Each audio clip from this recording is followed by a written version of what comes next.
saya dari kelas akuntansi E. Di sini saya akan menjelaskan tentang keragaman dalam organisasi. Yang pertama, kita akan membahas tentang keragaman. Pada bab ini, kita akan melihat bagaimana organisasi berupaya memaksimalkan potensial kontribusi pada tenaga kerja yang beragam. Kita semua tidak sama, tetapi kadang manajer melupakan bahwa mereka perlu mengenali dan memanfaatkan perbedaan untuk memaksimalkan pekerjaan. Selanjutnya, karakteristik demografis tenaga kerja Amerika Serikat. Di masa lalu, dalam teks buku perilaku organisasi mencatat bahwa perubahan cepat akan terjadi seiring terbukanya jalan manajerial tenaga kerja yang didominasi pria ras kulit putih menjadi tenaga kerja multietnis yang seimbang secara gender. Selanjutnya, diskriminasi. Manajemen keberagaman yang efektif juga berarti berupaya mengeliminasi diskriminasi yang tidak adil. Diskriminasi yang tidak adil mengasumsikan bahwa semua orang dalam kelompok adalah sama. Diskriminasi ini sering kali berbahaya bagi kelompok, bagi organisasi maupun pekerja. Contohnya adalah pengucilan atau ketidaksopanan. Sulit dihilangkan sepenuhnya, sebab sukar diamati dan dapat dengan mudah terjadi. Ribuan diskriminasi tercatat setiap tahunnya, dan masih lebih banyak yang tidak dilaporkan seiring dilarangnya diskriminasi oleh hukum maupun sosial. Sebuah survei oleh komunitas manajemen sumber daya manusia menunjukkan berbagai pertimbangan dan peluang-peluang utama pemberi kerja pada tenaga kerja Amerika Serikat. Selanjutnya, tingkat keberagaman. Banyak yang menyebutkan keberagaman adalah hal umur, ras, jenis kelamin, etnis, dan agama. Demografis umumnya merefleksikan keberagaman level permukaan, bukan pemikiran atau perasaan, serta dapat mengarahkan stereotip dan asumsi pekerja dalam menilai orang. Selanjutnya, umur. Hubungan antara umur dan kinerja mungkin menjadi suatu hal yang seakan penting selama dekade ke depan, karena tingkat usia angkatan kerja di seluruh dunia meningkat. Contohnya, tingkat partisipasi sipil dari pekerja Amerika Serikat di atas umur 59 tahun telah meningkat. Banyak yang percaya bahwa produktivitas menurun sejalan dengan umur. Mengentaskan diskriminasi umur dapat diasosiasikan dengan level kinerja organisasi yang lebih tinggi. Selanjutnya, jenis kelamin. Isu mengatakan perbedaan penting antara pria dan wanita yang memengaruhi kinerja. Tetapi, sebuah studi mengatakan kinerja wanita lebih tinggi skornya dibandingkan oleh lelaki. Sayangnya, peran jenis kelamin masih mempengaruhi presensi kita. Misalnya, seperti wanita di Amerika yang memperoleh 60% gelar sarjana di Amerika.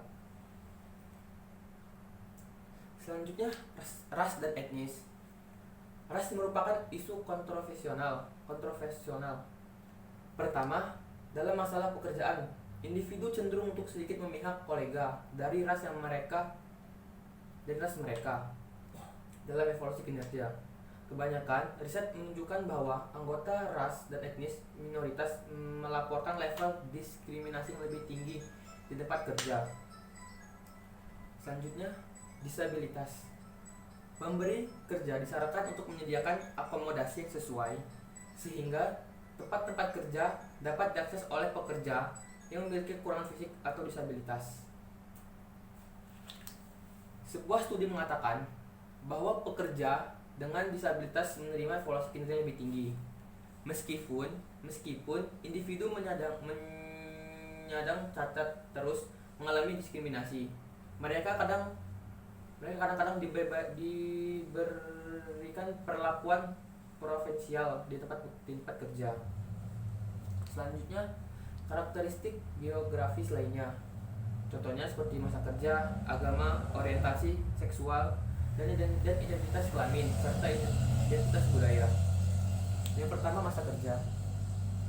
Riset yang menghubungkan masa kerja dan absen cukup jelas. Masa kerja merupakan sebuah variabel yang mampu menjelaskan perputaran pekerja. Bukti mengindikasikan masa kerja dan kepuasan kerja berhubungan positif. Selanjutnya, agama. Hubungan federal di Amerika melarang pemberi kerja mendiskriminasikan pekerjaan berdasarkan agamanya. Kepercayaan dapat menjadi sebuah isu pekerjaan saat kepercayaan agama melarang atau mendorong perilaku tertentu. Selanjutnya, orientasi dan identitas gender. Hukum federal tidak melarang diskriminasi atas pekerjaan berdasarkan orientasi seksual. Orientasi seksual dan identitas jenis kelamin tetap menjadi perbedaan individu yang menerima perlakuan sangat berbeda menurut hukum kita. Selanjutnya, identitas budaya. Praktik tempat kerja yang bertentangan dengan norma dan identitas budaya seorang sangat umum bertahun-tahun yang lalu. Akibat integrasi global, pasar tenaga kerja berusaha memahami dan menghormati identitas budaya pekerja. Selanjutnya, kemampuan intelektual adalah kemampuan yang dibutuhkan untuk melakukan berbagai aktivitas mental, berpikir, menalar, dan memecahkan masalah. Individu cerdas biasanya lebih banyak mendapatkan uang dan mendapatkan pendidikan yang lebih tinggi. Tes IQ dirancang untuk mengetahui kemampuan intelektual umum seseorang. Selanjutnya, kemampuan fisik. Kemampuan fisik telah dan akan tetap bernilai.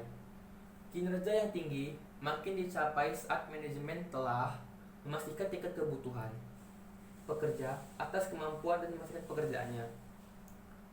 Selanjutnya, mengimplementasikan strategi manajemen keragaman.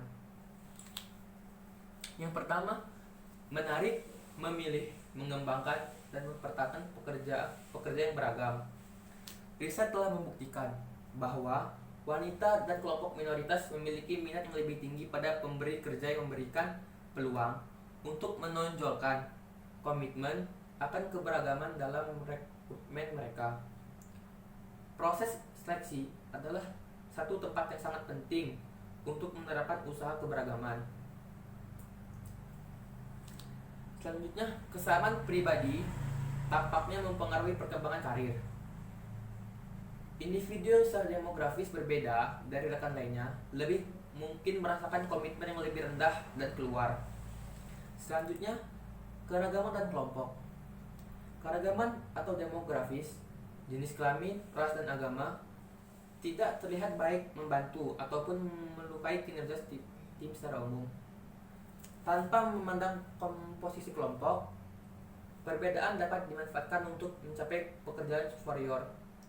Cara yang penting adalah menekan kesamaan level tinggi antar anggota. Baiklah, sekian saya akhiri. Wassalamualaikum warahmatullahi wabarakatuh.